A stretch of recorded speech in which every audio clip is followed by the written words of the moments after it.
Graça e paz. Dando continuidade aos nossos pequenos textos Grandes Verdades, hoje veremos um princípio básico da vida cristã, sede santos. 1 Pedro 3, 1 Pedro 1, de 13 a 16, diz assim: Portanto, estejam com a mente preparada, prontos para agir. Estejam alertas e ponham toda a esperança na graça que será dada a vocês quando Cristo Jesus for revelado. Como filhos obedientes, não se deixem moldar pelos maus desejos de outrora, quando viviam na ignorância. Mas assim como é santo aquele que os chamou, sejam santos vocês também. Em tudo o que fizerem, pois está escrito, sejam santos, porque eu sou santo. É interessante vermos que a vida cristã ela deve ser proativa e não reativa. Pedro diz aos seus leitores, E quando nós vemos a carta de Pedro, Pedro escreve a cristãos que estão sendo perseguidos, a cristãos que estavam fugindo da grande perseguição de Roma. E aí então Pedro diz a eles: estejam com a mente preparadas, prontos para agir. Devemos estar sempre preparados, prontos para agir. E a nossa ação tem que ser uma ação de amor, uma ação de verdade. E Pedro diz isso: estejam prontos, sempre alertas e ponham toda a esperança na graça que será dada a vocês quando Jesus for revelado. O cristão tem uma esperança e a nossa esperança é Cristo. Nós temos um ideal, ser igual a Cristo, ser parecido com Cristo.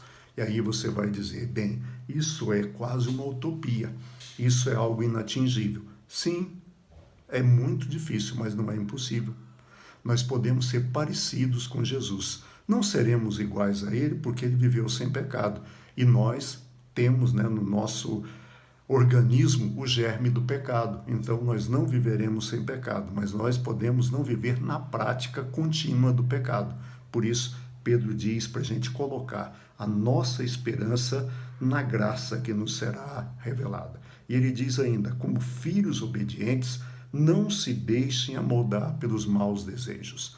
Ou seja, ser cristão significa mudança de vida, significa mudar aquilo que nós fazemos. Não podemos dizer que somos cristãos e continuarmos nas mesmas práticas que tínhamos antigamente.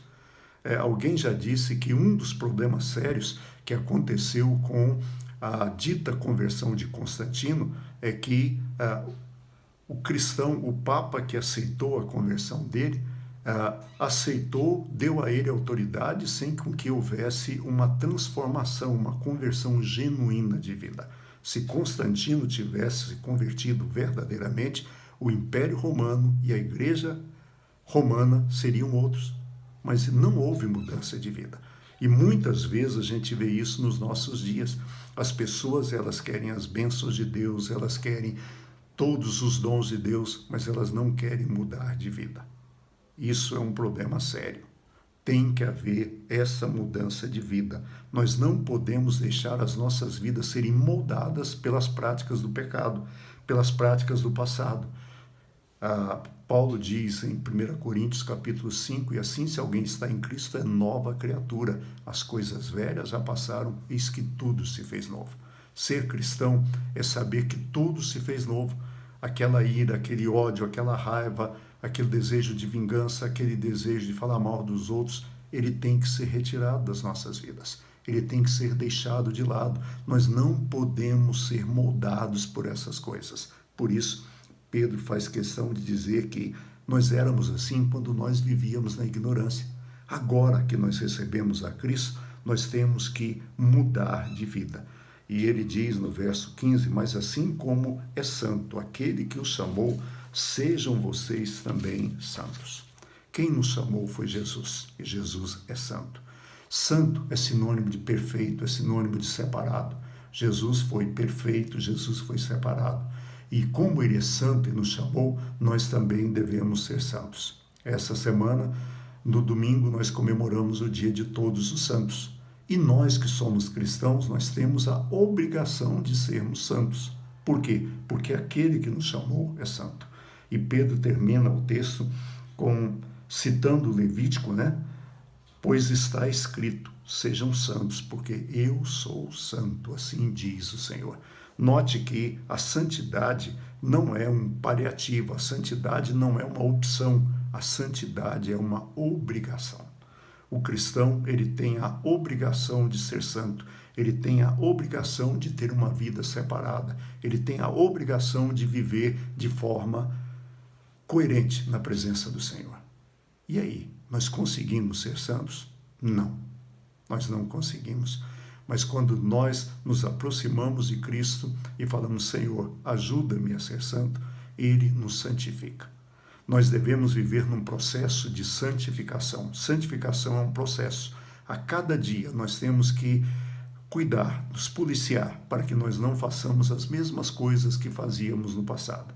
E isso só é possível se Cristo estiver em nós. Cristo em vós, a esperança da glória. Por isso, Deus quer que sejamos santos, porque Ele é santo. Deus é puro, Deus é amor, Deus é misericórdia, Deus é perdão. Deus é santo e Ele requer que nós também sejamos santos. Estamos terminando a semana, fique em paz, um bom final de semana, que Deus te abençoe. Te espero na segunda-feira, nesse mesmo horário, e domingo, às 19 horas, temos a live do nosso culto. Primeira Igreja de Cristo de Taguatinga, Pique Taguatinga, no YouTube. Que Deus nos abençoe, tenha um bom final de semana e até segunda, se Deus quiser.